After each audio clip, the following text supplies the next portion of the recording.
are some of the challenges that you've seen from the Chicago offense? Uh, they do a lot of good things. You know, they got a lot of good weapons over there. Have a good one-two punch out of the backfield. Um, Foles is playing really well.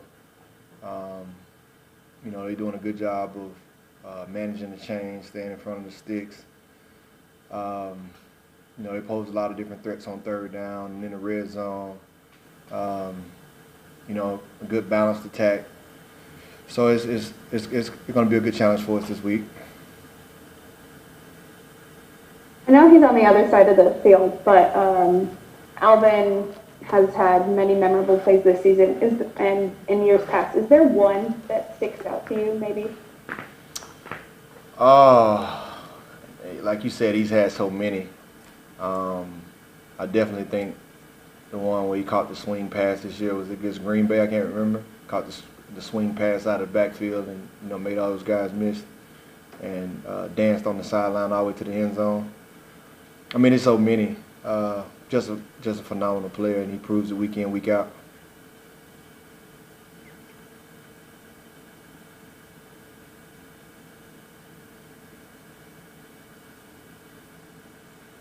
When you're watching Nick Foles on tape, is there something that he does maybe differently than Mitch, or are they kind of fitting into the same system? I think they have a lot of similarities.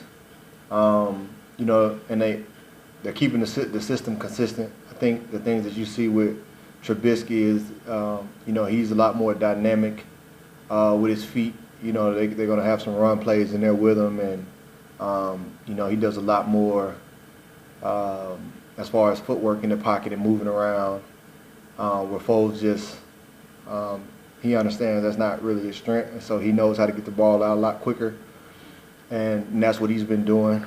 Kind of knows his reads and where he want to go with the ball and gets it there. And been in the game, you know, a lot longer and has a lot of success in the league.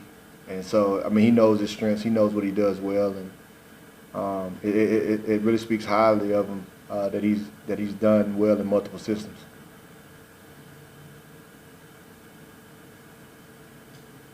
Coach mentioned earlier that the conditions, you know, with the weather and whatnot during the game are going to play a factor.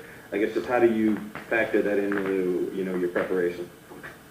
Just something else is just there. You know, you play in cold games. You know, you got to know how to kind of set your body to be ready for those elements. But other than that, it's just football. It's the same game. Demario, do you find yourself, I mean, having played in Cleveland and New York, do you find yourself giving advice to some of the younger guys who haven't played in that type of weather conditions before? Yeah. Most guys kind of know. If you've been in the league long enough, you've had cold games. So, and everybody's different.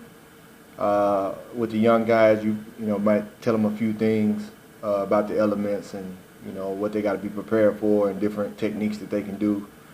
You know, we were telling all our linebackers, you know, sleeves not allowed for linebackers in the league, so they got to find another way. So don't think that you're gonna put some sleeves on Sunday. We don't roll like that. Hey, Demario, kind of looking, this is a non-football question, but I know the league is, you know, teams are not using their facilities on Tuesday because of the election, but just how important is that you feel like that the league, you know, decided to make that call on that? It's really big. It's really big when you look at our last election and just how many people didn't vote.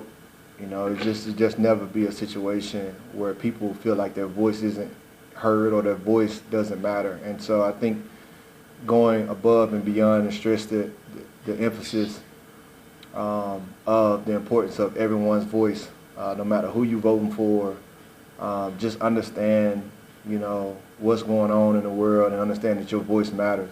And that's the great part of our country is that we kind of get to decide, you know, who our leaders are going to be. And it only works when we all use our voice.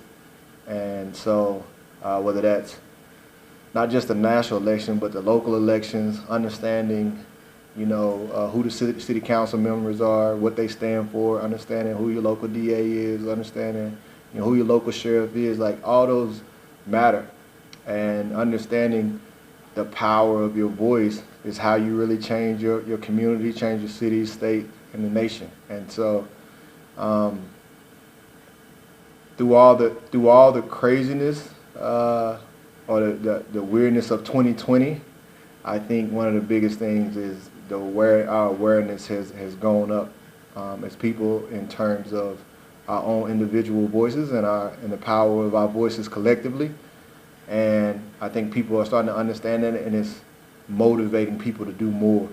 And if it took all of this stuff happening for people's social consciousness to be raised, and all of us to realize that when we work together, that we're more powerful, I think, you know, I'd do it all over again. The league put out a release with the NFLPA earlier this week that said 90% of all players on active rosters were registered to vote. How encouraging is that? It's very encouraging, you know, and that's why it's very alarming when, you know, people don't want, you know, athletes to do anything but entertain or play their sports. You know, we're leaders, not just leaders, you know, on the field, but leaders in society, you know, leaders in our homes, leaders in our communities. And I think that's what leaders do, you know, is when people don't know what to do or people aren't doing it, you don't count on somebody else, you just step up and do what needs to be done. And if that's serving as an inspiration to the rest of our society, then, you know, that's a great thing.